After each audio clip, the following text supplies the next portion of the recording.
Bismillahirrahmanirrahim. Assalamualaikum warahmatullahi wabarakatuh. Selamat pagi, salam sejahtera dan salam 13 Ramadan. Okey, pada pagi ini kita akan membincangkan dan mengadakan slot bicara santai siswi. Okey, sebelum kita memulakan, mari kita bersama-sama membuka majlis kita dengan kitab Al-Fatihah.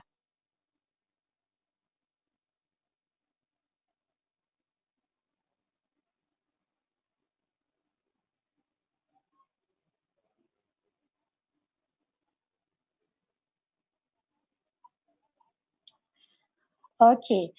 Okey, apa yang kita nantikan pada pagi ini? Okey, pagi ini kita mengadakan bicara santai siswi yang bertemakan Ramadan di perantauan. Apa itu Ramadan di perantauan? Okey, kita sebagai seorang individu yang berpuasa di luar negara. Contohnya kita belajar di sana ataupun kita bekerja di sana. Okey, sebelum saya mulakan dan memperkenalkan kita punya ahli panel, pada pertamanya saya perkenalkan diri saya dululah. Saya Cik Nurul Maulida binti Nurdin, merupakan setiausaha kerja PKPIM dan belajar di Universiti Malaya, mengambil jurusan pengurusan pentadbiran dan operasi. Okey, tidak sabar ya kita ingin bertemu ramah bersama kita punya ahli panel yang diimport jauh sana daripada Timur Tengah, daripada United Kingdom dan daripada Morocco. Okey, yang pertamanya saya ingin kenalkan saudari Atika Zahira, panel pertama kita. Beliau merupakan Esko Akademik PKPM Kedah dan beliau belajar tahun ketiga jurusan pergigian Universiti Iskandariah Mesir. Okey, panel yang kedua, Suhaila Sukri. Beliau merupakan ketua belia Wanis Ikatan Muslimi Malaysia Eropah dan beliau merupakan graduan University Cardiff, United Kingdom, jurusan optometry dan beliau juga bekerja di sana, bekerja sebagai optometrist Southampton, United Kingdom. Okey, seterusnya saya perkenalkan panel kita yang ketiga. Beliau ialah Nur Amirah Muhammad Nasir. Beliau merupakan aktivis Persatuan Pelajar Islam Negeri Sembilan, PERPINS, dan beliau juga belajar tahun kedua jurusan pengajian Islam Universiti Muhammad V Maghribi Morocco. Okey, soalan saya kepada ahli panel ialah, okey, ceritakan sedikit pengalaman kalian berpuasa di negara di tempat perantauan. Ceritakan sedikit perbezaan berpuasa di Malaysia dan juga di tempat perantauan dan ceritakan sedikit apa kenangan manis kalian berpuasa di sana lah. Okey, saya bermula dengan saudari Atika Zuhaira. Mungkin boleh ceritakan sedikit pengalaman di Mesir tu bagaimana? Dipersilakan. Okay, bismillahirrahmanirrahim. Assalamualaikum warahmatullahi wabarakatuh. Terima kasih buat saudari moderator, buat pimpinan-pimpinan, ahli-ahli PKPM dan juga sahabat-sahabat yang turut sama-sama meluangkan masa untuk mendengar perkongsian hari ini. Jadi perkongsian pagi ni lebih santai, lebih kepada untuk kita nak berkongsi pengalaman bagaimana berpuasa di perantauan. Okey. Kebiasaannya kalau di Mesir sudah menjadi adat kalau datangnya Ramadan, orang-orang kaya ataupun golongan-golongan yang berkemampuan ni akan mengambil peluang ataupun merebut pahala untuk nak menghidangkan makanan berbuka kepada umat Islam. Tak kira dah dia golongan yang mampu ataupun tidak mampu, golongan yang asnaf, fakir ataupun Ibnu Sabil, semuanya boleh untuk mendapatkan makanan percuma. Dan hidangan percuma ni dinamakan sebagai Maidatul Rahman. Maidah tu datang daripada perkataan Arab, Maidah maksud dia hidangan, dan Ar-Rahman ni salah satu nama Allah, iaitu maksud dia hidangan Allah. Ataupun ada juga masyarakat Mesir yang memberi maksud Maidah Rahman ni adalah hidangan oleh hamba-hamba Allah yang pemurah, macam tu. Okey. Jadi pelajar-pelajar Mesir, pelajar-pelajar Malaysia yang dekat Mesir ni takkan lepaskan peluang lah. Pelajar Malaysia, pelajar Brunei, Singapura, Indonesia takkan lepaskan peluang untuk nak nikmati hidangan percuma ni sebab ia ni terkenal dengan hidangan percuma yang mewah. Kita bukan makan makanan yang mungkin kebiasaan kita makan tak. Tapi bila Maidah Rahman ni kita akan dihidangkan dengan nasi biryani, kambing bakar, udang, ayam, madu dan sebagainya. Dan saya nak kongsikan pengalaman pengalaman saya waktu tahun 1, waktu pertama kali saya nak pergi ke Maidatul Rahman ni adalah sangat menyeronokkan dan masih diingatlah sekarang.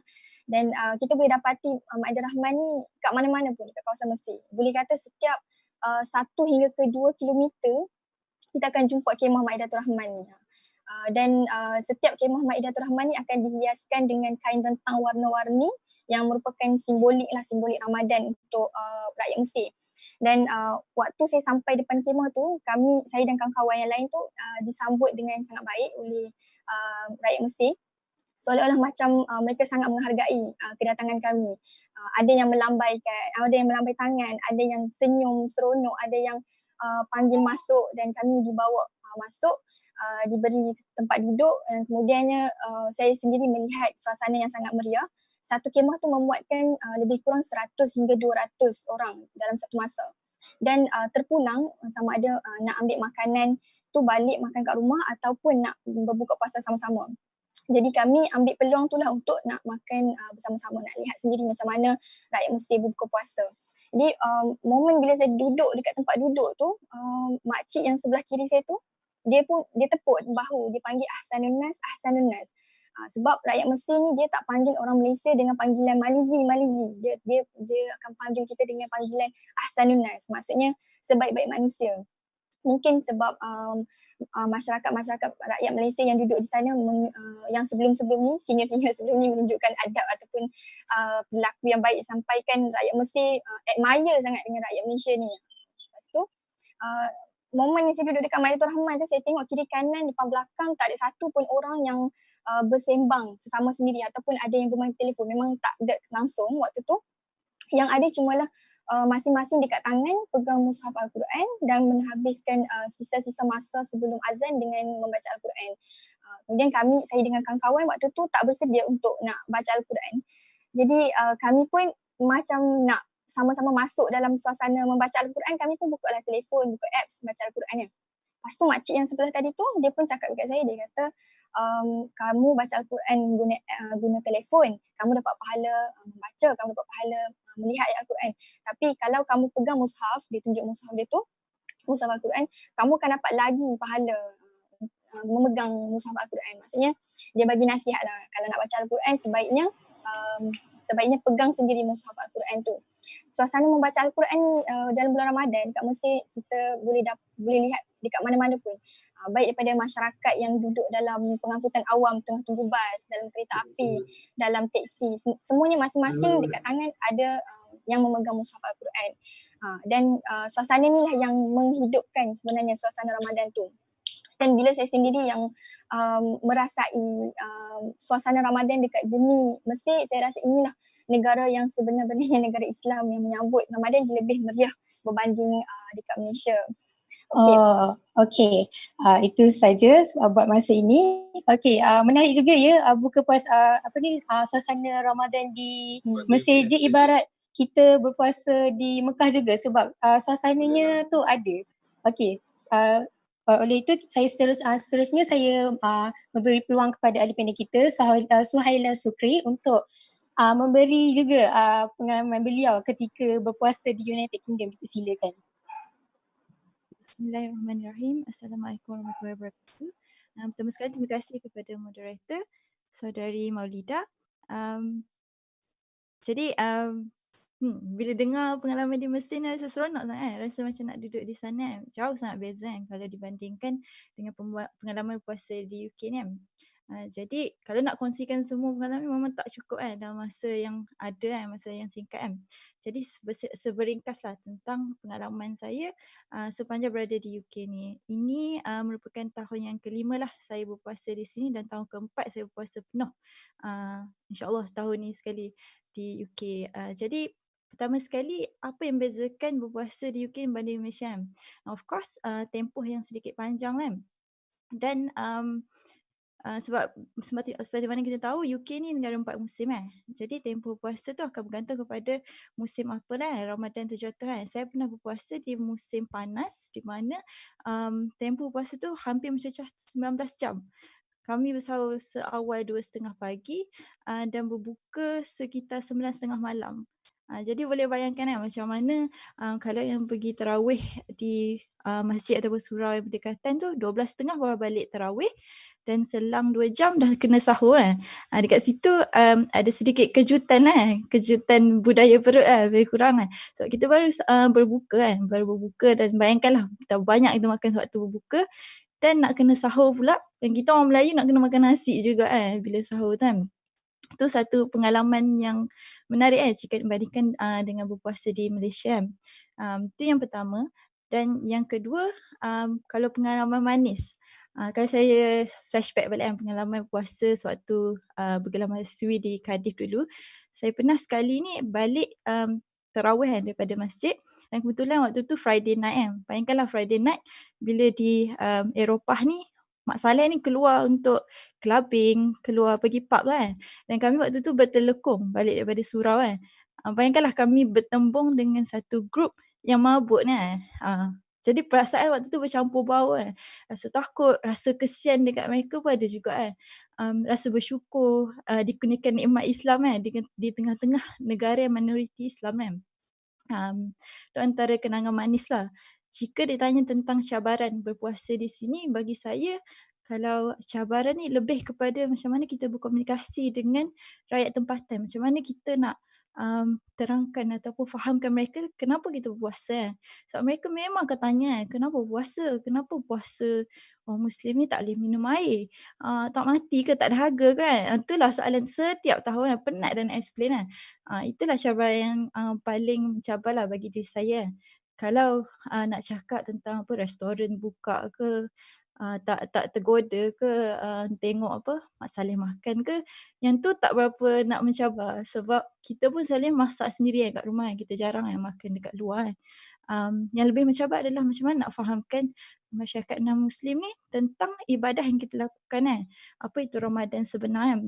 Tapi saya bersyukurlah Alhamdulillah setakat ni saya tinggal di tempat yang bukan majoriti macam komuniti Muslim agak ramai lah. Kalau dekat UK ni, London, Birmingham, Manchester, antara big city yang mempunyai komuniti Muslim yang agak ramai. Jadi Ramadan ni dah tak menjadi sesuatu yang kekok lah bagi masyarakat dekat sini. Dan masyarakat sini agak terkenal lah dengan pemikiran yang terbuka. Jangan salah faham tentang pemikiran terbuka ni. Maksudnya mereka sangat open-minded lah dan menghormati lah agama Islam yang lain. Macam saya dekat tempat kerja saya pun, saya seorang je Muslim Jadi kadang-kadang mereka hormat lah. Bila nak makan, mereka akan tanya, okey ke ni nak makan dekat depan Jadi dekat situlah antara pahit, tak adalah pahit antara cabaran juga kemanisan berpuasa dekat bumi UK ni. Okay, itu saja pengalaman yang berada di United Kingdom saudari Sahila. Okay, saya pun ada tengok MS Studio semalam yang baru disiarkan semalam lah. Ada seorang lelaki ni, dia berpuasa di Svalbard, Norway. Dan saya tak boleh bayangkan juga dia cerita pengalaman dia berpuasa selama 21 jam dan tiada malam. Dia sentiasa pagi dan siang malam tu sama je dia punya situasi. Jadinya tu mungkin perbezaan kot daripada setiap negara kan, dia punya berapa jam kita nak puasa, kita sahur bagaimana dan waktu solatnya lagi. Mungkin itu pengalaman yang paling manis lah yang kita hadapi sebab kita orang lain pun tak pernah ada pengalaman macam kita kan, melainkan kita yang kita yang pergi tempat luar tu untuk ambil pengalaman sendiri. Okay, mungkin para penonton yang ada soalan boleh komen ataupun ajukan soalan kepada kami dan insyaAllah nanti kami akan menjawab. Okay, seterusnya saya bagi untuk ahli panel yang terakhir, Amirah Muhammad untuk ceritakan juga pengalaman di Morocco bagaimana berpuasa di sana. Adakah sama seperti di Mesir ataupun United Kingdom? Okay, teruskan.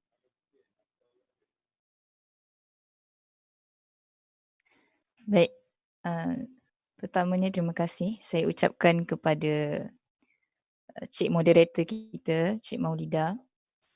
Juga saya ucapkan terima kasih kepada PKPIM kerana sudi menjemput saya menjadi ahli panel pada pagi ini. Yang saya kasihi barisan pimpinan PKPIM, barisan ahli panel, sahabat-sahabat yang bersama dengan kita pada live kali ini. Jadi untuk saya kongsikan pengalaman berada di Maghribi, berpuasa di Maghribi. Jadi umum kita tahu Maghribi ni merupakan antara salah satu negara Muslim seperti mana Mesir. Jadi kalau kita nak cari cabaran as a Muslim, kat sini kita tak rasa sangat lah sebab kita semua Muslim kan. Cumanya cabaran lah waktu tahun pertama saya ada dekat sini. So tahun ni ialah tahun kedua saya berpuasa di sini. Tahun pertama tu kita tak tahu kan masa bulan Ramadan tu jatuh kebetulan masa tahun satu tu di musim panas. Jadi musim panas ni panjang, masa siang dia tu panjang. Jadi sahurnya awal. Kita dekat Malaysia sahur lewatlah sedikit dalam pukul 5, pukul 6 macam tu. Tapi kalau dekat Maghribi, sahur dalam pukul 3, pukul 4. Jadi nak bangun pukul 3, pukul 4 tu satu cabaran lah pada mula-mulanya. Sebab tak biasa lagi kan. Jadi kalau penduduk tempatan ni, kalau berada di sini, kita akan nampak lepas daripada solat tarawih, diorang tak tidur.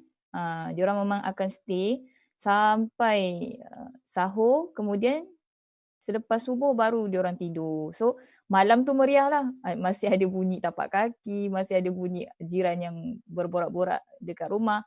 So masih lagi kedengaran suara-suara manusia lah malam tu. Sebab diorang memang tak tidur. Okay. So antara kenangan yang paling manis lah saya rasa, saya paling suka suasana malam dekat sini. Bila kita nak pergi solat tarawih tu,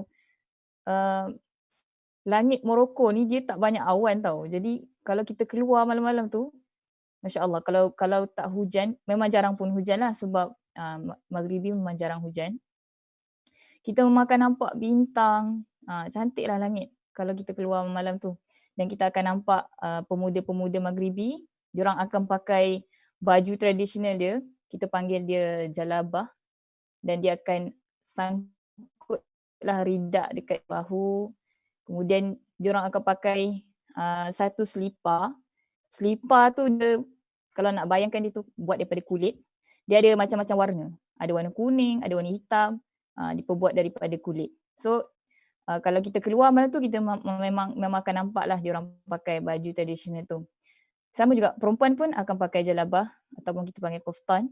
So diorang akan pergi masjid, sembahyang memakai baju tradisional. So yang student Malaysia ni pakai telekung lah. Daripada rumah kita memakai telekung sebab masjid tak jauh pun. Jadi yang macam saudari Atikah sebutkan tadi, mereka suka panggil kita Ahsanun Nas. Saya pun tak tahu kenapa. Mungkin disebabkan budaya kita yang agak orang-orang kita lemah lembut kan. Saya pun tak tahulah diorang definisikan lemah lembut tu macam mana. Tapi kalau kita datang masjid tu, kalau dia nampak kita pakai telekung tu, dia kata, awak beli kat mana? Awak beli kat mana?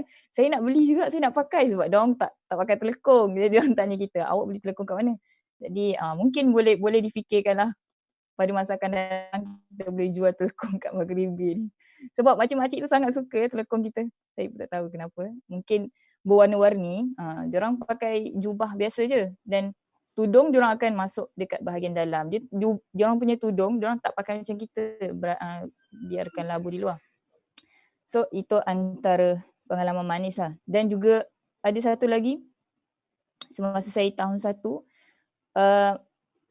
universiti saya, Universiti Muhammad V, menganjurkan iftar bersama dengan semua student-student luar, termasuk student Arab luar. Contohnya yang datang daripada Jordan, yang datang daripada Palestin, ada yang datang daripada Yaman, dan pelajar-pelajar daripada Asia, contoh macam daripada Malaysia, Indonesia, China. So kami duduklah bersama-sama dengan student-student tempatan Maghribi dan kita makanlah apa yang diorang makan tu. Dan pastilah kita memang takkan jumpa nasi sebab diorang tak makan nasi. So maksudnya kalau kita makan bersama diorang tu, balik rumah lapar balik sebab kita suka makan nasi. Diorang makan roti je. Makan roti, lepas tu makan keju bersama telur. Dan nanti saya akan ceritakan, dia ada makanan-makanan istimewa yang hanya akan muncul bulan Ramadan saja. Kita tak jumpalah makanan tu ada di bulan-bulan yang lain. Okey, insya-Allah itu sahaja. Okey, itu pengalaman yang berbeza ya antara Mesir, Morocco dan juga United Kingdom. Menarik jugalah bagi saya sebab kita pun tak pernah tahu apa yang Ramadan yang dialami oleh di negara perantauan, dan kita pun biasa dengan Malaysia punya tradisi je sebab kita tak pernah explore pun untuk cari pengalaman tersebut. Okey, soalan saya yang seterusnya, yang kedua, bagaimana budaya berbuka puasa di tempat perantauan? Maksudnya macam kita di Malaysia sendiri, bila kita berbuka puasa ni meriah. Atas meja mesti ada nasi, ada kuih muih, banyaklah kuih muihnya. Dan itu dikira macam tradisi Malaysia jugalah. Antaranya kuih muih lah tak boleh lepas. Macam kuih pelita, apa semua tu lah. Jadinya bagaimana di tempat perantauan, dia punya tradisi makan tu. Contohnya macam Maghribi sendiri pun tiada nasi kan. Mungkin makan gandum ataupun manis-manisan. Mungkin boleh ceritakan sedikit. Saya bermula dengan Atika Zahira dululah. Ini pertama kita untuk memberi pengalaman. Terima kasih. Okay, terima kasih lagi sekali buat saudari moderator. Okay, soalan yang kedua ni lebih kepada keunikan ataupun budaya masyarakat Mesir waktu bulan Ramadan.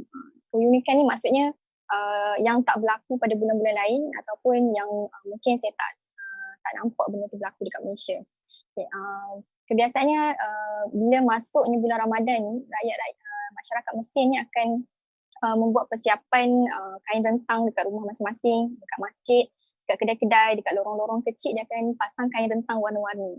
Kain rentang yang saya ceritakan tadi tu, ada simbolik Ramadan tu, kalau ada yang tengok Instagram Muhammad Salah, main bola sepak kan, yang berasal daripada Mesir tu, dia sendiri tunjukkan macam mana persediaan ataupun persiapan nak menyambut Ramadan. Dia akan pasang kain rentang yang disebut sebagai khayamiyah dan juga lampu warna-warni. Lampu tu kalau dekat kita sebut tanglung kot kalau kat Malaysia, dia lebih kurang macam tanglung tapi dia berwarna-warni, dan di sini di Mesir disebut fanus, sebutan fanus. Jadi kedua-dua ni adalah persiapan ataupun budaya masyarakat Mesir menjelang Ramadan.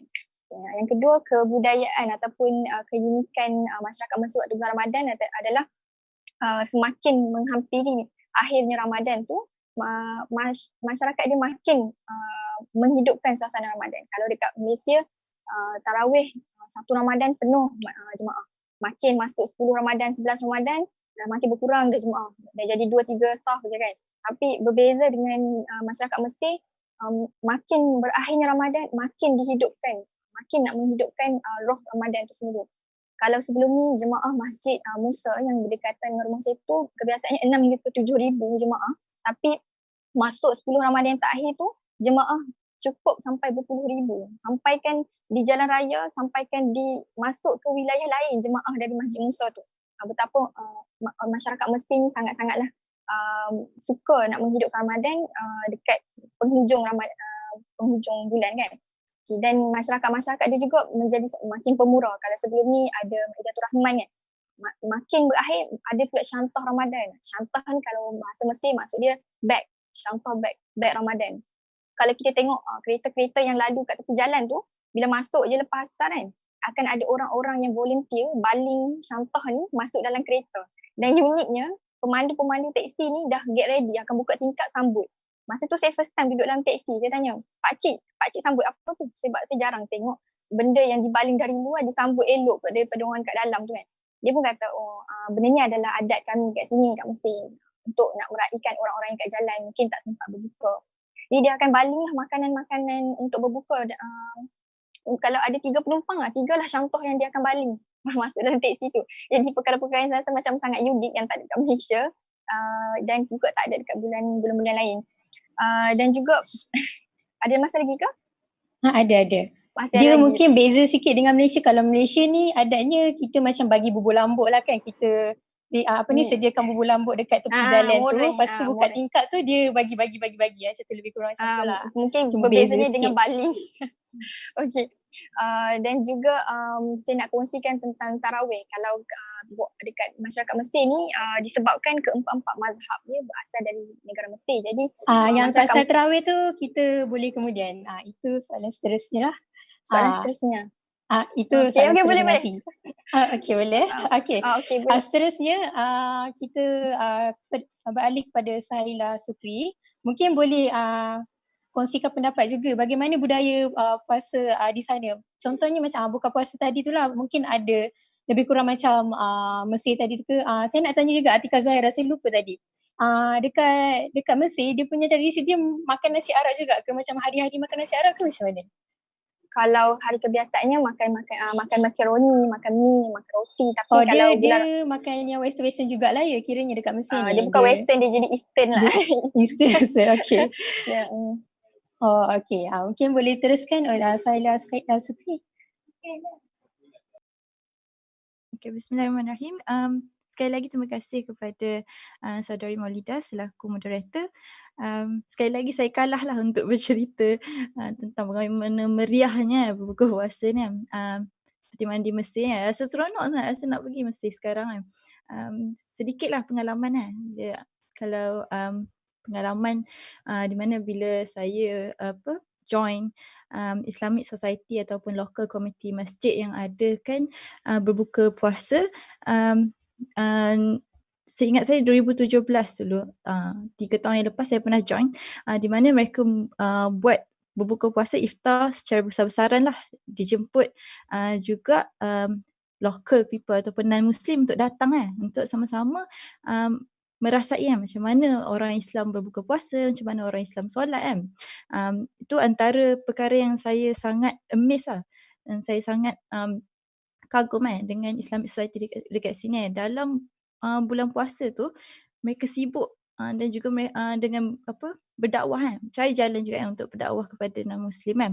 Tu satu perkara yang sangat-sangat saya kagum lah. Dan yang kedua, cara mereka minta sedekah. Boleh cerita ke pasal tarawih? Alang-alang ni kalau dekat local masjid kat sini, setiap kali tarawih, in between tarawih tu kan ada CM. Dia tak ada drama ataupun kutipan derma kan. Seronok saya nak cerita tentang kutipan derma. Jawab okey. Orang tengok Muslim kat sini cara tak, Kak Awa diingatkan aku tak tengok. Oh sorry. Cara mereka kutip derma ni sangat ekstrim kan, macam buat bidding kan. Contohnya tanya siapa nak derma £10,000 macam tu kan. Sampai macam sangat memaksa kan. Sampai kan saya terkejut macam ni ke cara dia orang kutip derma kan. Tapi amazingly memang berjaya kan. Kadang-kadang satu malam, terutama malam 10 malam terakhir, berjaya kutip £10,000 dalam satu malam. Yang tu sangat-sangat menakjubkan. Dekat Malaysia kan kita sangat berlembut hati siapa nak sedekah, bagi tabung senyap-senyap ulur tangan Itu satu perkara yang saya belajar daripada komiti Muslim dekat sini. Kalau dari segi budaya ataupun makanan, setiap kali saya jaranglah sebenarnya pergi solat tarawih di masjid atas sebab keselamatan jugalah sebenarnya. Tapi setiap kali saya pergi mesti dapat makan nasi berani. Itulah sebab orang Pakistan kat sini pun banyak makan nasi juga jadi tak lari daripada yang kita orang Melayu ni kan. Itulah antara yang saya boleh kongsi lah, antara keunikan ataupun pengalaman saya tarawih dan juga berbuka lah dengan komiti Muslim kat sini. Oh, okay. Tapi sekurang-kurangnya dapat juga merasa nasi biryani di sana, maksudnya ada jugalah nasi untuk dimakan. Walaupun tak selalu tapi kadang-kadang tu adalah. Okay. Banyak. Tapi nasi biryani Pakistan UK ni sangat sedap lah kalau nak dibandingkan. Okay. Seterusnya Saudari Amirah boleh kongsikan juga bagaimana budaya buka puasa di Morocco. Okay. Sebab selepas ni kita mendapat 2 soalan daripada penonton. Mungkin ada penonton yang ingin bertanyakan lagi soalan, dipersilakan kami mengalu-alukan soalan anda. Okay, dipersilakan Amirah. Baik, terima kasih pada saudari moderator kita, Saudari Maulidah. Baik, sebelum saya cerita macam mana budaya berbuka puasa orang Maghribi, suka untuk saya cerita macam mana persiapan mereka. Jadi kalau kita di Malaysia, kita bersiap yang bersungguh-sungguh tu di Aidilfitri, di Hari Raya. Tapi tidak di sini. Kalau orang di Maghribi, mereka meriah tu lebih meriah disambut Ramadan. mereka cat rumah, mereka pasang lansir, beli baju baru. Macam mana kita bersiap untuk Aidilfitri, itulah persiapan mereka untuk menghadapi Ramadan yang akan datang. So, sepatutnya begitulah. Sepatutnya begitu disambut Ramadan, kerana Ramadan itu lebih banyak barakahnya, lebih banyak ganjaran-ganjaran yang Allah beri kepada umat Islam kan di bulan Ramadan. Okey. Untuk bila sampai je bulan Ramadan, kita akan dengar satu ucapan yang orang Maghribi sebut. Kalau contoh kita sebut Ramadan Mubarak, dan kita akan sambut dengan Allahu Akram. Tapi kalau di sini kita ada satu ucapan khas yang hanya akan muncul pada bulan Ramadan, bahasa pasarnya. Okey, disebut Awashir Mabruka. Awashir Mabruka ni maksudnya Ramadan Mubarak lah. So itu bahasa pasar mereka, Awashir Mabruka. Dan kalau kita keluar masa nak dekat-dekat berbuka tu, ada satu hari lah kami ahli bait saya, kami macam bercadang untuk berbuka di luar. Jadi macam berbuka masa tu dalam pukul 7 suku. Jadi kami pun keluarlah dalam pukul 6.45 macam tu. Jadi bila keluar, macam expect adalah taksinya. Kat sini kita ada tram, kita ada taksi semua. Tapi bila kami keluar, ketika nak ambil taksi tu, tak ada taksi sebab semua orang dah masuk kat dalam rumah dan dah bersedia untuk berbuka puasa. Sebab kita umum tahu Maghribi ni mostly dia memang Muslim. So bila tiba ni waktu berbuka, pengangkutan awam biasanya akan terhenti buat sementara waktu. Jadi pakcik-pakcik taksi, pakcik-pakcik tram, CD tu memang tak ada lah. So kalau kita keluar masa dekat senja tu, kita memang takkan boleh pergi mana-mana. Jadi kalau nak keluar ke mana-mana, lebih baik keluar dalam pukul 6, 5.30. Lebih awal daripada yang sepatutnya lah. Sebab kalau tak, kita tak jumpa teksi dan kita takkan sampailah ke tempat yang kita nak pergi tu. Dan bila tibanya Ramadan, kita akan jumpa banyak halawiyat. Halawiyat ni ialah manisan-manisan yang akan muncul pada bulan Ramadan. Jadi ada satu halawiyat ni, satu manisan yang memang akan muncul hanya pada bulan Ramadan. Kita namakan dia syabakiyah. Ada juga halawiyat lain, contoh macam sufuf. Sufuf ni dibuat daripada kacang. So kenapa dia orang suruh kita orang makan sufuf ni? Jiran-jiran selalu sangat bagi sufuf ni tiba bulan Ramadan. Kau makan sufuf ni nanti jadi kuat. Dia kata sufuf ni boleh menjadikan kita tahan untuk berpuasa dalam tempoh jangka masa yang lama. Jadi syabakiyah ni, nama pun syabakiyah, kita tahu syabakiyah ni berasal daripada perkataan syabakatun. Ini macam lingkaran. Jadi syabakiyah tu bentuk dia berlingkar-lingkar lah dan rasa dia sangat manis. Dan ada juga muncul masa bulan Ramadan harirah. Harirah ni sup yang kita akan makan dengan melwi. Melwi ni kalau nak bayangkan macam roti canai. Tapi roti canai ada yang berbentuk bulat, ada yang bentuk petak. So kita akan makan dengan harirah ni. Tapi kalau budak Malaysia, sebab orang Arab ni dia tak suka makan pedas-pedas tau. Jadi kami kalau cari makanan, kami akan cari melwi ni. Malwi, tapi bukan malwi biasa, malwi muammar. Sebab malwi muammar ni rasa dia pedas. So terubatlah rasa rindu kat Malaysia tu, rasa pedas tu, kita nak cari rasa pedas tu sebenarnya. So itulah makanan-makanan yang akan muncul. Dan nak cerita ke tarawih sekarang? Tarawih ni sangat unik nanti. sebenarnya. Nanti. Mungkin nanti, dikira macam syufus je. Sufuf. Okey. Dia diganti lebih kurang macam kurma ke macam mana? Ataupun gantian makanan kurma ke macam mana? Kurma sebab dia masih manisan ada, juga kan? Kurma masih ada. Kurma masih ada. Cuma sufuf ni makanan tradisional mereka yang diorang memang suka makan waktu bulan Ramadan. Dia macam kacang tumbuk yang ditumbuk-tumbuk. Tapi dia punya rasa tu tak macam kacang tumbuk sangat. Dia lebih kepada rasa kacang. Dia campuran macam-macam kacang. Ada hazelnut dan sebagainya. Okey, soalan saya dah itu saja. Okey, soalan terakhir saya. bagaimana hikmah tarawih dan sahur di perantauan.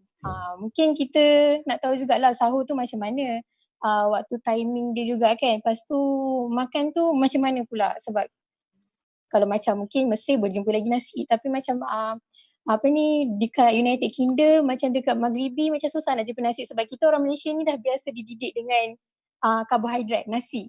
Kalau sahur nasi, berbuka nasi, itu je nak tahankan kita punya perut ni kan. Jadi bagaimana di perantauan punya pengalaman? Mungkin saya boleh mulakan dengan Atika Zahira jugalah.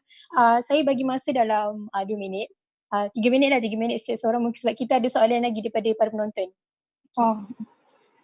Okay, bismillahirrahmanirrahim. Terima kasih lagi sekali buat saudari moderator bagi peluang lagi sekali walaupun hanya 3 minit. Banyak sebenarnya perkongsian yang saya nak kongsikan dengan semua orang, tapi disebabkan masa cuma ni, jadi cepat-cepatkan lah.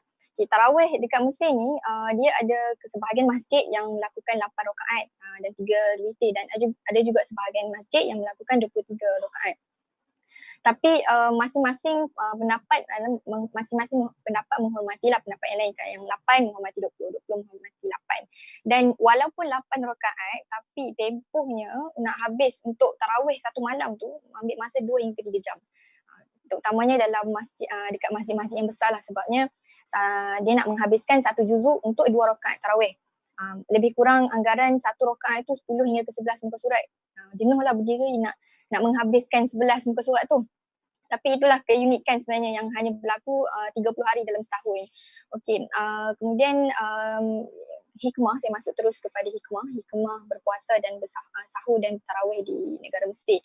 Kalau sahur di Mesir, biasanya akan ada golongan-golongan yang sukarela mengejutkan orang-orang untuk bangun sahur. Kalau dekat Indonesia kita ada sahur-sahur kan, yang menyanyi pakai kompang. Kat Mesir pun ada juga macam tu.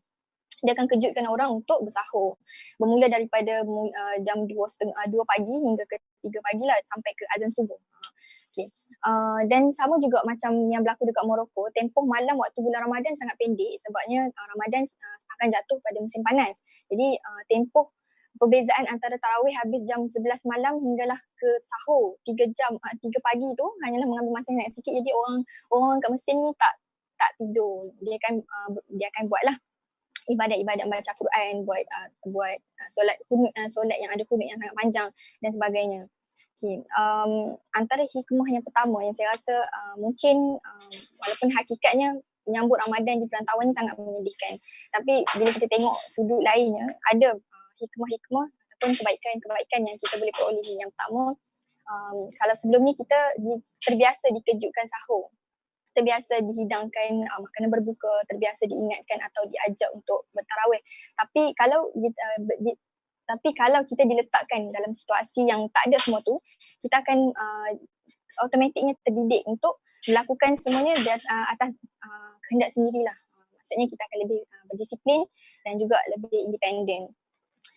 Dan yang kedua, hikmah lain juga berpuasa di perantauan ni mendidik kita untuk lebih memahami ataupun adapt dengan situasi dengan lebih baiklah. Kalau sebelum ni kita meletakkan definisi Ramadan meriah kalau ada bazar Ramadan, Ramadan meriah kalau sahur dengan family, Ramadan meriah kalau ada makanan-makanan yang kita suka.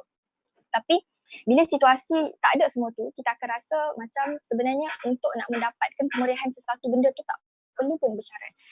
Kita boleh je meriah tanpa bazar, kita boleh je meriah tanpa family, kita boleh je meriah tanpa makanan yang kita suka. Sebab benda tu adalah depends on macam mana kita sambut. Dan benda tu lah yang saya rasa terdidik bila berada di perantauan.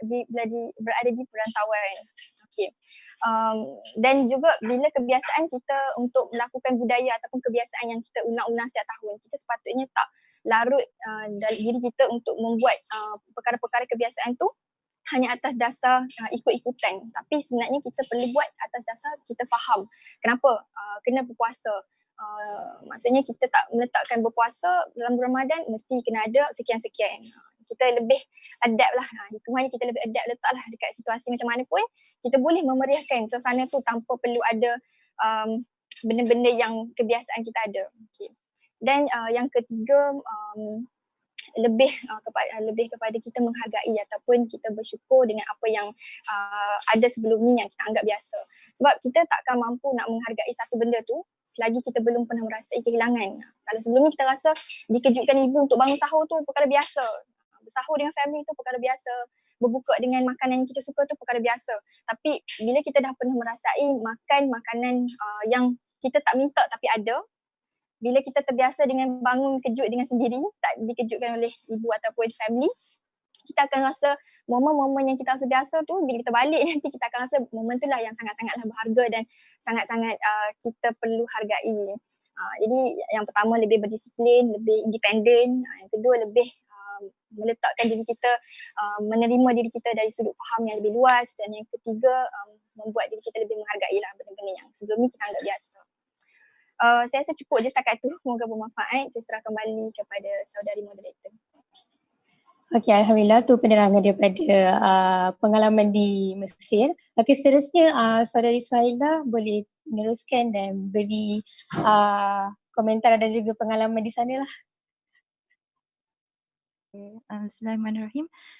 Jadi disebabkan tadi saya dah bercerita tentang tarawih, jadi saya akan terus skip lah kepada hikmah dan juga pengajaran lah. Bila berpuasa dekat perantauan, lagi-lagi di negara bukan Islam kan. Sebelum tu saya nak betulkan moderator lah. Sebenarnya nasi ni sangat mudah lah dekat sini. Saya baru je beli nasi 10 kilo semalam. Dan almost setiap bulan saya akan buat nasi lemak dan nasi kerabu lah. Atau 2 kali sebulan lah sebenarnya. Jadi dari segi makanan tak ada masalah. Dan setiap hari juga kami buat kuih muih. Macam-macam kuih muih lah dekat sini. Untuk hidupkan suasana berpuasa Melayu kan dekat perantauan kan. Jadi dari segi makanan bukanlah satu masalah dekat UK ni. Jadi seronoklah bila saya dengar saudari Atikah kongsikan hikmah ataupun pengajaran berpuasa dekat perantauan ni. Jadi saya nak kongsikan 2 je hikmah yang terbesar lah yang saya pelajari kan. Daripada 5 tahun saya berpuasa dekat perantauan ni, pertama sekali saya lebih memahamilah erti Ramadan itu sendiri kan. Di mana kita beramal bermula daripada diri kita sendiri kan, bukan kerana ikut-ikutan ataupun bukan kerana sekeliling kan. Contohnya dekat Malaysia bila semua orang puasa, kita puasa, kita ikut-ikut kan. Bila berada di negara yang tak ada bi'ah ataupun suasana berpuasa tu, kita sendiri kan, kita kena jujur kan dengan diri kita sendiri kan. Dan dekat situ melatihlah diri kita kenapa sebenarnya kita berpuasa dan apa Ramadan tu sebenarnya kan. Dan saya yakin kalau saya berpuasa di Malaysia, saya boleh imagine kalau ini sekarang ni bukan PKP, saya akan disibukkan lah dengan bazar Ramadan, preparation untuk raya kan pada 10 akhir Ramadan kan. Dan berbeza lah bila dekat UK ni kan. Saya mengenali Ramadan tu lebih dekat kan, atau lebih jelas bila berada dekat perantauan kan. Alhamdulillah. Dan juga yang kedua, hikmah yang terbesar adalah saya dapat rasakan berpuasa dekat negara non-Muslim ni, dia meningkatkan lagi izzah ataupun bangga kan dengan diri saya sebagai seorang Muslim kan. Ada orang kata bila berada di overseas, berstudy di overseas ni, ada yang culture shock, ada yang terpaksa lenient ataupun terpaksa cairkan jati diri sebagai seorang Muslim. Kononnya lah nak open minded kan, nak masuk kan dengan budaya masyarakat kat sini. Tapi sebenarnya itu salah kan. Sebenarnya kita perlu berbangga kan, rasa izzah kan dengan diri kita. Kita dipilih untuk menjadi seorang Muslim, berada di tengah-tengah negara yang minoriti Muslim. Anggaplah kita ni dihantar sebagai ambassador ataupun duta kecil kan oleh Allah SWT, supaya kita dapat menyampaikan mesej kan kepada masyarakat di sekeliling kita kan. Tak perlu berdakwah secara besar, cukuplah sekadar menyampaikan mesej kenapa kita berpuasa, kenapa kita menutup aurat kan. Dan dari situ bila kita ada orang panggil, ada satu urge lah untuk kita sendiri kan find out kan. Bila kat Malaysia tak ada orang tanya kita kenapa kau puasa, kenapa kau pakai tudung macam tu kan. Kita pun tak terfikir kan, oh kenapa sebab dah dari kecil pakai kan. Tapi bila ada dekat negara Mak Saleh ni, negara non-Muslim, kita ditanya dengan soalan-soalan macam tu kan. Dan macam mana kita nak jawab kan. Dari situ saya belajar lah, itulah antara hikmahnya bila berada di negara bukan Islam ni, kita lebih memahami Islam tu sebenarnya. Itu antara 2 hikmah yang saya boleh kongsi lah. Saya rasa Arifin ni mungkin setuju kot dengan pendapat saya. Bila kita berada di negara perantauan ni, skill memasak tu makin mengasah. Maksudnya daripada kita tak pandai masak tu, kita teringin nak makan tu, kita masak sendiri dia jadi. Mungkin setuju ya Arifin ni ke tak setuju apa pendapat saya ni? Ya, betul. Saya rasa bila kita berada di negara di perantauan ni lebih berdikari lah untuk kita asah bakat sendiri. Okey, yang terakhir mungkin saudari Amirah boleh kongsikan juga pengalaman di Morocco bagaimana? Baik, pengalaman hikmah dan saya sambunglah sedikit tadi cerita tentang solat tarawih di sini. Okey, mereka akan solat tarawih 8 rakaat selepas solat Isyak seperti mana biasa macam kita di Malaysia. So kita akan solat 8 rakaat. Kemudian baki lagi 8 rakaat berserta dengan witir akan disambung sebelum subuh. Jadi mereka kat sini memang mereka buat 21 rakaat. So macam saya cakap tadi, diorang sebab itulah diorang tak tidur sebelum daripada sahur sebab diorang akan sambung tarawih sebelum subuh. Jadi kalau bukan musim PKP, sebab sekarang tengah musim PKP, kalau musim PKP pagi tu memang meriah. Kita memang akan dengar suara imam membaca Al-Quran daripada speaker masjid. So saya memang rasa pagi sebelum subuh tu memang sangat hidup. Dan saya rindulah sebab sekarang ni saya tak boleh nak dengar bacaan imam daripada speaker masjid sebab mereka tak sembahyang sekarang masjid tengah tutup kan. Jadi kalau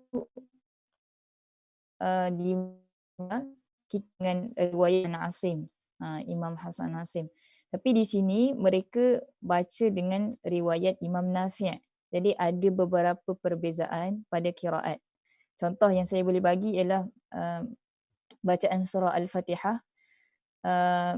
Contoh kita baca surah Al-Fatihah, Alhamdulillahi Rabbil Alamin, Ar-Rahmanir Rahim, Maliki Yawmiddin. Tapi mereka baca Alhamdulillahi Rabbil Alamin, Ar-Rahmanir Rahim, Maliki Yawmiddin. Jadi masa awal-awal datang sini tu, tahun pertama saya sangat seronok semayang di masjid dan saya memang sukalah pergi masjid sebab saya suka dengar bacaan mereka. Apa yang beza? Oh, di sini berbeza, di sini panjang, di sini pendek.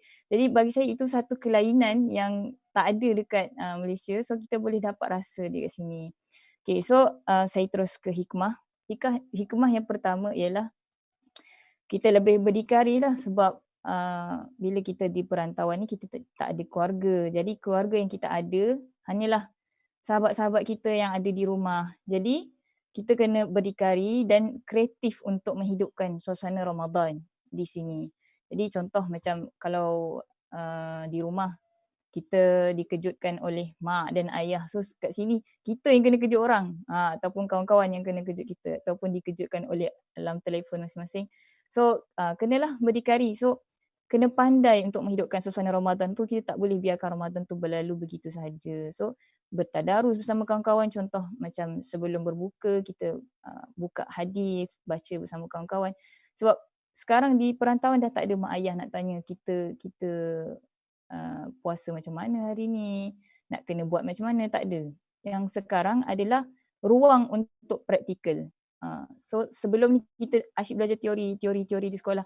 Kita belajar bulan Ramadan ni Allah bagi ganjaran pelepasan daripada api neraka, diberikan ganjaran untuk sesiapa yang berpuasa dengan takwa masuk ke dalam syurga rayyan. Kita dah tahu teori tu. Tapi bila sampai dekat luar negara, inilah masanya untuk kita praktikkan pengetahuan-pengetahuan yang kita dah ada tu, yang kita dah belajar. Jadi contoh kalau macam selepas tarawih di Malaysia ada moreh. Jadi di sini tak ada moreh. Jadi kitalah yang masak. Kita rasa teringin lah nak moreh. Tak boleh, memang kita moreh lah hari-hari. Contoh memang kita buat kuih, kita buat roti john dan sebagainya lah untuk menghidupkan Ramadan di perantauan walaupun tak ada keluarga. Yang kedua ialah rasa bersyukur. Walaupun kita tak bersama dengan keluarga di sini, tapi kita bersyukur kerana Allah masih bagi kita peluang untuk berada lagi di dalam Ramadan. So walaupun Allah tarik daripada kita satu peluang, tapi nikmat yang Allah bagi, yakni kita berada dalam bulan Ramadan itu merupakan nikmat yang cukuplah kita untuk rasa bersyukur kita ada di dalam bulan Ramadan. Macam mana contoh para sahabat sampai nak kata betapa mereka ini sangat menunggu Ramadan. Mereka bersiap sedia 6 bulan sebelum Ramadan. Kemudian masa Ramadan inilah mereka fastabiqul khairat, buat macam-macam, bersedekah dan sebagainya lah. Membaca Al-Quran, ada yang 60 kali khatam, ada yang 40 kali khatam. Contoh kita sekali khatam je dalam bulan Ramadan, maka bolehlah contohi sikap para sahabat ni kan. So macam saya kata tadilah, walaupun kita tak ada keluarga di sini, tapi kita masih perlu bersyukur kerana Allah masih bagi peluang kita untuk berada dalam satu bulan yang sangat mulia. Bulan yang di dalamnya ada Lailatul Qadar. Masih kita boleh buat kebaikan yang sangat-sangat banyak lah. So, dan yang terakhir, sifat pemurah. Kita boleh contohi sifat pemurah orang Arab sebab mereka ni, Arab ni memang sangat pemurah. Kita memang tahu diorang ni memang sangat pemurah. Kalau bukan di bulan Ramadan pun, diorang suka memberi, suka bersedekah. Tapi bila sampai bulan Ramadan, dia jadi makin pemurah. Sampai hari-hari tu ada je lah makanan yang ada dekat rumah. Ataupun contoh kalau macam musim PKP ni, sedekah tu masih lagi berjalan. Contoh macam saya pergi keluar membeli barang.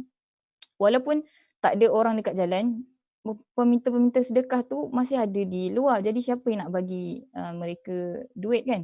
Jadi orang-orang di rumah, maksudnya kalau macam kat sini, diorang duduk dalam, kebanyakan rumah dalam bentuk apartmen tau.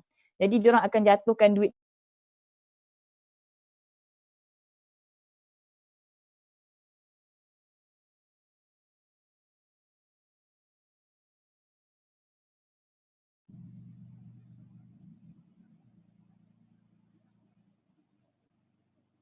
mungkin agak tersekat sedikit.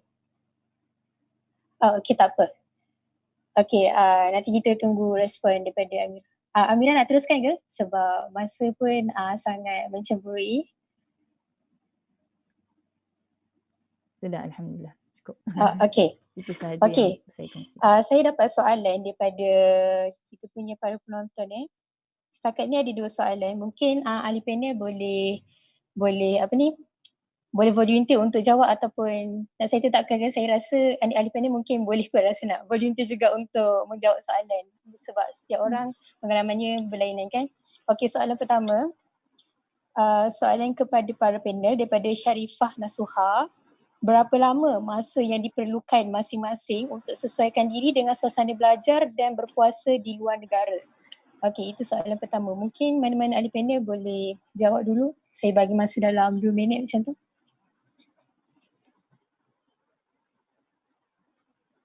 Mungkin soalan ni Kak Suhailah lagi layak untuk menjawab kot sebab pengalaman berpuasa di bukan negara Islam dia lebih mungkin boleh kongsikan.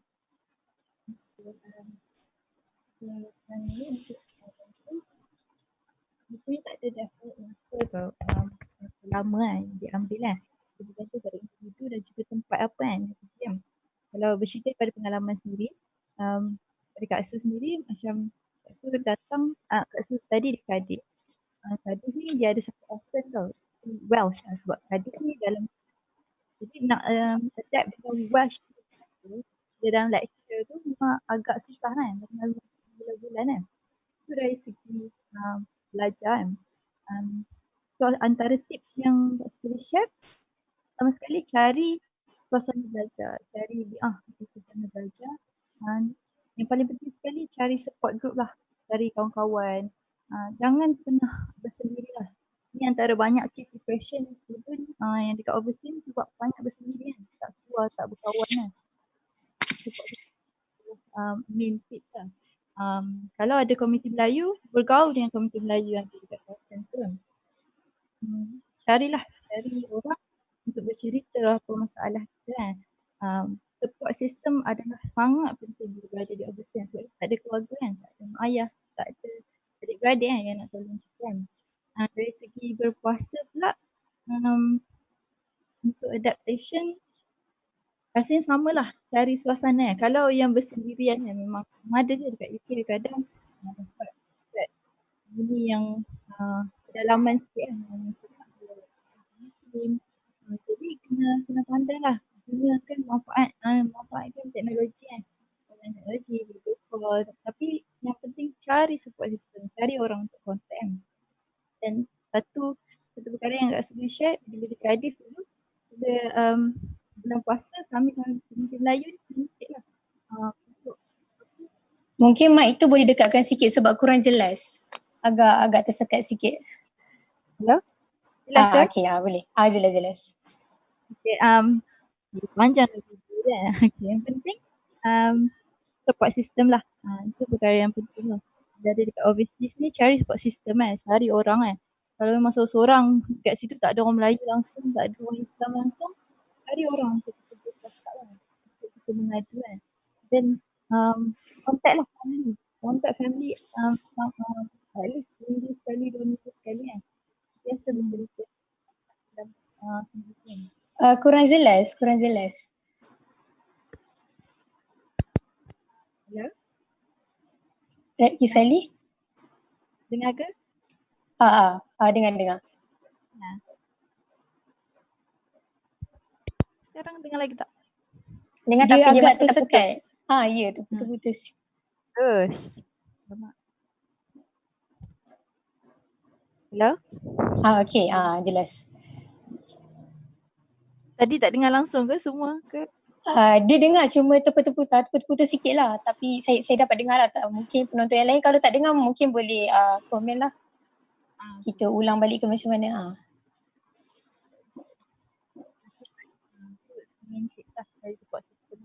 Tak dengar.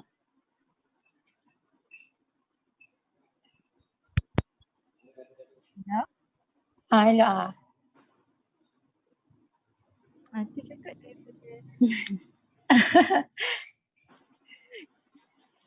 daripada tak berapa jelas, dia agak putus.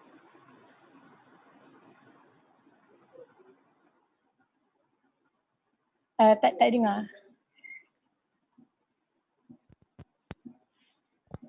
pakai earphone okey tak? Dengar tak sekarang? Dengar jelas. Jelas. Okay. So nak rasa ulang ke? Okey lah. Ulang secara ringkas pun tak apa. Okay, secara ringkasnya apa yang Kak Su kongsikan tadi adalah cari support system lah bila kita ada dekat overseas ni kan. Lagi-lagi bila kita bersendiri kan, kalau boleh bila nak apply untuk ke overseas tu, kita cari uni yang kita tahu akan ada orang Melayu dekat situ. Ni antara tips lah. Sebab ada orang dia sengaja nak lari pada orang Melayu tau bila ke overseas, ada juga macam tu kan. Tapi cari orang Melayu. Sebab ni adalah support system kita kan. Sebab bi'ah ataupun suasana Melayu tu sendiri yang akan menjaga kita kan. Yang akan motivate kita untuk kita survive lah dekat luar negara kan tanpa keluarga di sisi yang tu tips sharing lah. Okey, terima kasih daripada saudari Suhaila. Okey, soalan seterusnya. Mungkin para penonton kalau ada soalan lagi nak diajukan mungkin boleh beri komentar sebab masa sangat sedikit, masa sangat mencuburi. Mungkin boleh manfaatkan masa yang sedia ada ni lah. Okey, soalan seterusnya daripada Fatin apa ya? Fatin Fazilah. Fatin Faridah mungkin. Okey. Assalamualaikum kakak-kakak. Boleh sharekan tips mantapkan diri belajar di luar negara atau dalam negara? Mungkin saya rasa ni lari topik sikit lah. Tapi mungkin ahli panel boleh memberikan sedikit perkongsian untuk saudari Fadilah. Okey. Boleh saya jawab soalan Boleh. tu? Okey.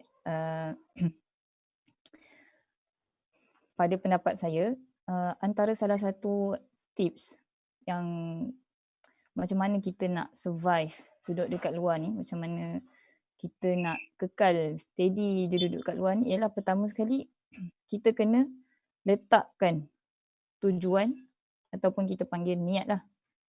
Kenapa kita pergi belajar dekat luar? Kenapa kalau kata belajar kat dalam negara, tak kisah belajar kat dalam negara ataupun kat luar negara, yang pertama sekali yang perlu ditetapkan ialah niat. Okey, kalau kita nampak dalam ibadat sendiri, salah satu perkara yang diambil kira ialah niat. Untuk menentukan kesahihan sesuatu ibadat ialah dengan niat. Jadi apa hikmahnya Allah menjadikan niat ni sebagai satu syarat untuk kita beribadah. Contoh macam kita nak solat, kita kena niat nak solat, nak puasa kena niat dulu nak puasa, nak belajar kena niat dulu. Kenapa? Sebab ialah supaya kita nampak kita punya arah tuju dan tujuan, yakni goal kita. Goal kita nak capai apa dalam kita belajar. Kalau kita nak capai selain, maksudnya goal kita tu untuk mendapatkan kemasyhuran dunia, untuk mendapatkan kerja yang bagus-bagus, jadi kita tak termotivasi untuk belajar. Tapi kalau kita letakkan kita punya tujuan dan niat itu belajar semata-mata kerana Allah, yakni belajar itu hanya untuk mendapatkan keredaan Allah, supaya kita belajar, ilmu yang kita dapat itu kita boleh manfaatkan kepada masyarakat. Tak kisah kita belajar di dalam negara ataupun di luar negara, kesusahan-kesusahan yang kita hadapi itu, insya-Allah kita akan boleh hadapinya dengan tabah dan redha. Kenapa? Kerana untuk mendapatkan cita-cita kita yang tadi itu, iaitu redha Allah. Dan untuk mendapatkan pandangan Allah, redha Allah ni bukanlah satu benda yang senang, betul tak? Tak kisah dalam bidang apa sekalipun. Contoh macam saudari Atikah, kita ambil dentistry Atikah. Okey, dan Kak Su kita optometri, saya sendiri pengajian Islam. Apa-apa bidang sekalipun yang kita ambil, pengajian Islam, sains sosial, sains, tak kisah, kita perlu ikatkan tujuan kita itu dengan akhirat. Maka bila kita ikat tujuan kita dengan akhirat, tak kisah badai apa sekalipun yang datang dalam hidup kita, kita tetap akan fokus. Niat kita hanya untuk mendapatkan ilmu, memberi manfaat kepada masyarakat dan mendapatkan keredaan Allah. Jadi kesusahan-kesusahan kita yang kita hadapi, contoh berada di luar, kita ada language barrier, kita tak dapat nak makan makanan kita suka, jauh daripada keluarga, tak dapat balik, contoh macam PKP dah terkurung kat rumah, tak boleh nak balik. Jadi tak kisahlah apa pun yang berlaku, ada hikmah ilahiyah yang Allah dah letak pada jalan cerita hidup kita. Itu yang saya boleh kongsikan lah. Niat. Kena memperbaharui niat. Dan insya-Allah bila kita memperbaharui niat itu, maka kita akan dapat seperti mana yang kita niatkan. Fa in kanat hijratuhu ila Allah wa rasuli fa hijratuhu ila Allah wa rasuli. Wa in kanat hijratuhu lidunya yusibuha aw imra'atin yankihuha fa hijratuhu ila ma hajara ilaihi. Itulah yang saya boleh kongsikan, insya-Allah. Okey, alhamdulillah. Semua soalan yang kita daripada penonton dan juga daripada saya sendiri telah dijawab oleh para panel. Mungkin sebelum penutup, ahli panel mungkin boleh bagi sedikit kata-kata terakhir ataupun pengalaman, tak ada pengalaman, mungkin kata-kata akhir untuk disampaikan kepada penonton sebelum kita tamatkan slide kita pada hari ini. Saya bagi masa dalam 1 minit saja untuk setiap ahli panel. Mula dengan saya dulu ke? Okey, bismillahirrahmanirrahim. Jadi penutupnya adalah kesimpulan dari segala pengalaman yang dikongsi tadi. Saya rasa apa yang saya dapat simpulkan, kalau orang tanya apa beza berpuasa di Malaysia ataupun di negara sendiri berbanding dekat luar, sama je. Lapar dan dahaga, perasaan dia sama sahaja. Yang berbezanya adalah penghayatan, macam mana kita nak menghidupkan suasana Ramadan tu, tak kisah kita berada dekat negara yang Islam ataupun dekat negara yang bukan Islam. Tadi ada soalan Fatin Fazilah tu, dia tanya tentang mantapkan diri di negara ataupun di luar negara kan. Jadi yang Amirah Nasir jawab tadi, untuk di luar negara pun boleh digunakan untuk mereka yang belajar di negara, dan juga boleh combine dengan poin Kak Suhailah tadi, cari suasana, cari bai'ah, ataupun kalau tak boleh nak jumpa suasana yang kita nak tu, kita lah jadi creator ataupun orang yang pencetus suasana yang boleh kita kata bai'ah solehah, maksudnya suasana yang solehah yang baik. Okey, jadi itulah penutupnya, penghayatan dan juga niat. Dan sebab daripada niat yang kita niatkan tu menyebabkan kita boleh faham apa yang kita nak sebenarnya. Kalau kita kata kita nak berpuasa ni cukup sekadar nak berlapar, nak cukup nak kurus, cukup nak sihat, itu sajalah yang kita dapat. Tapi kalau kita niat untuk berpuasa ni lebih daripada apa yang kita diajarkan, maka itulah apa yang Allah akan bagi. Allah. Okey, boleh diteruskan dengan Saudari Suhaila. Bismillahirrahmanirrahim. Jadi dah cantik lah sebenarnya Amirah dengan Atikah dah simpulkan dengan begitu terperinci kan.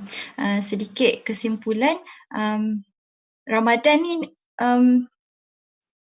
tak kisahlah kita berada di mana pun, Ramadan tetap sama macam mana Atikah cakap, lapar dan dahaga tetap sama walaupun tempoh panjang kita nampak macam lama kan. Tapi Allah dah susun cantik kan. Yang tempoh panjang, dekat negara sejuk. Jadi tak adalah macam dahaga sangat macam kat Malaysia panas kan. Jadi memang dah cantik kan. Allah tak akan membebankan umat dia melebihi daripada kemampuan dia kan. Jadi kita lah yang kena memaknai Ramadan tu kan. Kita lah yang kena initiate, ajak kawan-kawan yang ada dekat UK ni contohnya, ajak ramai-ramai untuk tadarus kan. Ajak ramai-ramai untuk hidupkan Ramadan ni kan. Kita lah yang kena jadi initiator ataupun orang yang memulakan kan. Dan untuk mereka yang ingin belajar di overseas ataupun yang sedang belajar di overseas, sentiasa perbarui niat lah. Kenapa sebenarnya kita dipilih untuk belajar di overseas kan? Kenapa bukan orang lain? Mesti ada sebab kan. Kenapa Allah hantar kita ke sini kan? Dan yang paling penting, kita gunakan ilmu yang kita dapat bila mana kita berada dekat luar negara ni, kita bawa balik ke Malaysia, kita manfaatkan balik dekat umat kan. Kita majukan orang Islam, majukan negara kita kan. Itu yang paling penting kan. Bukan kita datang overseas ni bukan untuk diri kita sendiri kan. Sebaliknya kita bawa balik dan kita bantulah rakyat Malaysia, kita bantu umat Islam kan. Itu antara sedikit kesimpulan lah daripada perkongsian hari ni. InsyaAllah. Okay, terima kasih kepada Saudari Suhaila. Okey, boleh diteruskan juga yang kaitan akhir, Saudari Amirah. Okey, sedikit saja kesimpulan insya-Allah. Jadi bila kita duduk di luar, rasa Ramadan yang berbeza, suasana yang berbeza, Aidilfitri yang berbeza, semua yang berbeza, benda-benda baru dalam hidup kita tak pernah rasa benda yang kat Malaysia. Jadi benda-benda berbeza ini memberi dimensi baru dalam hidup kita. Bagaimana kita nak memandang dunia? Macam mana kita nak menerima perbezaan? Sebab kita memang tak boleh nak sama. Malaysia tak mungkin sama dengan Morocco. Morocco tak mungkin sama dengan Mesir. Mesir tak sama dengan United Kingdom. Jadi sebenarnya perbezaan-perbezaan yang kita dapati itu, yang kita rasa itu adalah satu warna-warni kehidupan yang satu hari nanti kita akan rasa macam alhamdulillah aku pernah rasa benda tu, dan kita lebih terbuka untuk menerima perbezaan sebab manusia pun diciptakan dengan sikap yang berbeza kan. Ada lelaki, ada perempuan, ada yang putih, ada yang hitam, ada yang sabar, ada yang jenis tak sabar. Jadi perbezaan budaya ini, dan tak kisah budaya, benda-benda berbeza yang kita dapati di luar negara ini sebenarnya memberi kita kematangan fikiran dan perasaan lebih terbuka untuk menerima perbezaan. Ini menerima budaya orang lain. Bukan bermaksud kita berasimilasi dengan budaya mereka. Tak, kita masih mengekalkan identiti Melayu dan Islam. Yang kita raikan ialah perbezaan. Itulah, insya-Allah itu saja kesimpulan. Okey, alhamdulillah kesimpulan yang sangat baik. Semua ahli panel dah sebut dah kesimpulan yang mantap dan pengalaman yang mantap juga, sebab kita boleh nampak ya perbezaan puasa di luar negara ni dengan negara kita sendiri berbeza, dia tak sama. Jadinya kalau kita sebagai student kalau tak manfaatkan dengan sebaik mungkin, agak rugilah. Dan bagi saya, yang saya boleh rangkumkan semua ni, yang pertamanya disiplinkan diri. Kalau kita tak disiplin, tak kisahlah kita berada di dalam Malaysia sekalipun ataupun di negara luar, di perantauan, disiplin berpuasa tu kena ada. So, dia ada hikmah sebab mungkin cuaca di Malaysia agak berbeza kenapa kita berpuasa hanya 16 jam saja. Mengapa di Morocco hanya berpuasa 21 jam. Mungkin dia ikut cuaca, mungkin adalah dia punya hikmah untuk badan, kesihatan badan dan juga kita. Okey, yang keduanya yang keduanya kita kena mantapkan diri kita dengan Allah lah. Bukan kita jadi hamba kepada Ramadan, sebab kita kalau kita perasan pun setiap manusia termasuk diri saya jugalah, setiap manusia ni dia suka bila Ramadan datang je dia nak hambakan diri dia kepada Ramadan. Sebenarnya kita perlu dalam Ramadan ni tarbiyah madrasah kita untuk kita perbaiki diri kita, untuk kita dekatkan diri kita lagi dengan Allah. Mungkin semua boleh berubah untuk betulkan niat balik untuk apa tujuan kita berpuasa dan berada di bulan Ramadan ini.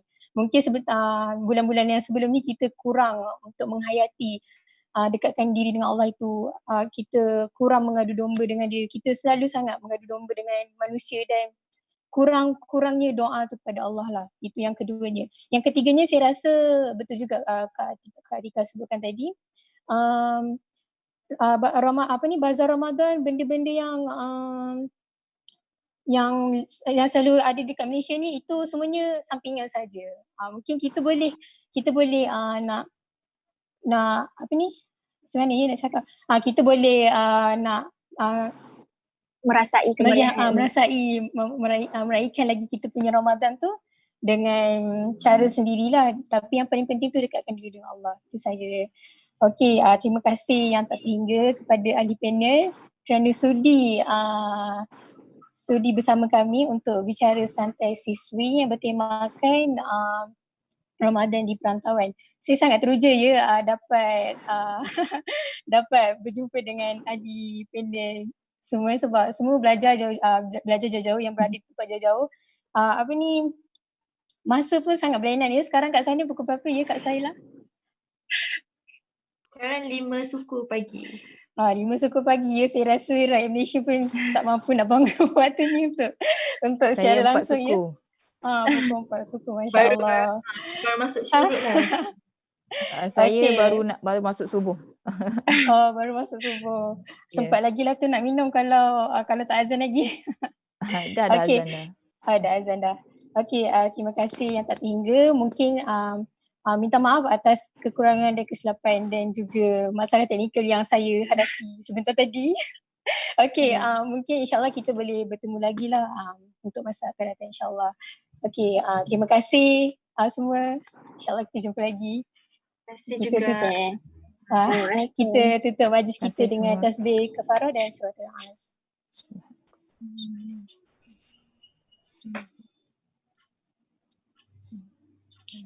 Okey, terima kasih. Assalamualaikum. Waalaikumsalam.